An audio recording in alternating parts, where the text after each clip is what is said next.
Growing up as a Cuban American in Miami, Florida, I was always pushed to find as much experience as I possibly could to set myself apart from the rest. And over the past 6 years, because of that, I've been fortunate enough to find my passion in life. Some people say my niche. If you know me, you know that I'm completely fascinated by sustainability and the clean energy economy. The challenge of what it will take to switch from the energy that built our world to the energy that's going to shape our future. And the more I learn about it every day, the more it changes my life. A couple of months ago, I had the honor of joining a day of action. It was called Climate Reality. And I heard former Vice President and environmental legend Al Gore talk about the state of the climate. And he was referring it to the Chinese symbol for crisis. And he went on to speak that this Chinese symbol was made up of two Sino characters, two words that meant danger and opportunity. I think we can all agree that there's an incredible danger for inaction, a danger for knowing the challenges with respect to our planet and not acting upon them because of our politics, because of our economics, or whatever other excuse that we come up with. The correlation between fossil fuels and the rising global temperature is making more and more apparent every day. And that is a fact. Since the Industrial Revolution in the 1850s, we've been using dirty energy that has been fouling our skies and literally altering the composition of our atmosphere. So much so that in 2012, we hit a new point, 400 parts per million in our atmosphere for the first time in human history. We're also seeing that the global economy is beginning to flatten. And some economists say that the rise of the middle class in developing countries are beginning to consume resources, such as electricity and gasoline, which are harming us even more. We're beginning to see that's making an incredible impact. And also, the rise of the global population. In 2012, we also hit another milestone, 7 billion people habiting this planet. But what many don't realize, and what was fascinating to me, is 50% of the global population is under the age of 30. 50%. And in Africa, developing regions, 70% are under the age of 30. And although we're 50%, we're 100% of the future. And so the opportunity struck me that although that we have these dangers and incredible danger for inaction, we have an opportunity to educate, engage, and empower the masses, the youth, to literally solve global challenges at local levels. In 2008, I was a part of a group of students who came together at UCF, and we decided to create a student organization that would advance our campus forward towards sustainability. We called ourselves IDEAS, Intellectual Decisions on Environmental Awareness Solutions. And from there, we're helping to engage students in driving forward the climate action plan and hitting carbon neutrality at UCF by 2050.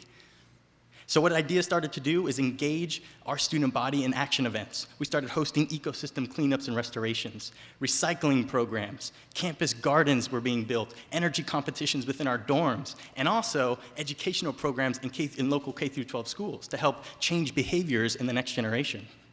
And we started to see that behaviors were linked to episodic memories, memories that when you're engaged or you experience something, they resonate with you. And because of that, the goal of IDEAS then became, how do we harness the potential energy of the opportunity of crisis and empower people to be the driving force for change? So that's what we ended up doing. And IDEAS has then become a model, an effective model to create a culture of sustainability at a campus and community level, a network of sharing of best practices to build capacity, to ignite creativity, and to also host diverse events in energy, water, food, waste, and even ecological issues. In March of 2012, IDEAS hit the global stage, though. And that's when the United Nations gave us an official accreditation as an NGO, invited us down to Rio de Janeiro, Brazil, so that we participated in the UN Conference on Sustainable Development.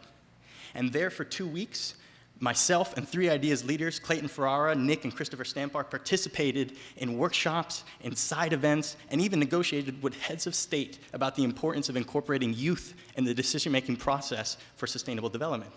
We even participated in what's called the World Youth Congress, shown here. 350 youth from 110 different countries, all who came together to synergize and create action projects within Rio.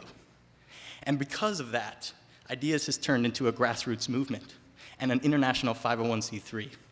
And we are working with youth around the world in order to help expand and replicate what we've done. Because of our dedicated staff, we're at now 20 universities in the United States and working with 15 countries around the world.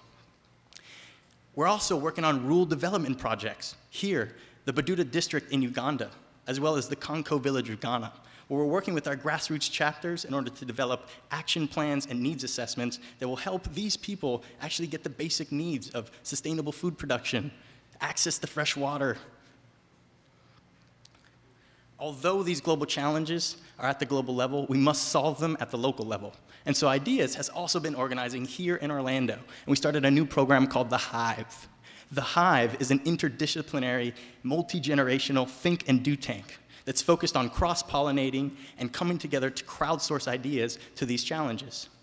And since February of 2013, Ideas has hosted over 10 major projects in Orlando that incorporated canoe cleanups in the Wekiva River, actual educational programs and showing tours of the 6-megawatt solar farm and the recycling plant, Paramore Community Garden, and many more. And what we're seeing is this model of the Hive is turning into a way for Orlando residents to come together and be a part of the driving change. So aside from encouraging you all to join us here in Orlando and actually making a difference, I also hope that you see the opportunity of the crisis at hand. The limitless potential of creative people to build unimaginable ideas and solutions that are not only going to solve the climate crisis and rebalance the ecosystem, but it's also going to set us on a sustainable pathway forward. And that's something to look forward to. That's the opportunity of crisis. Thank you.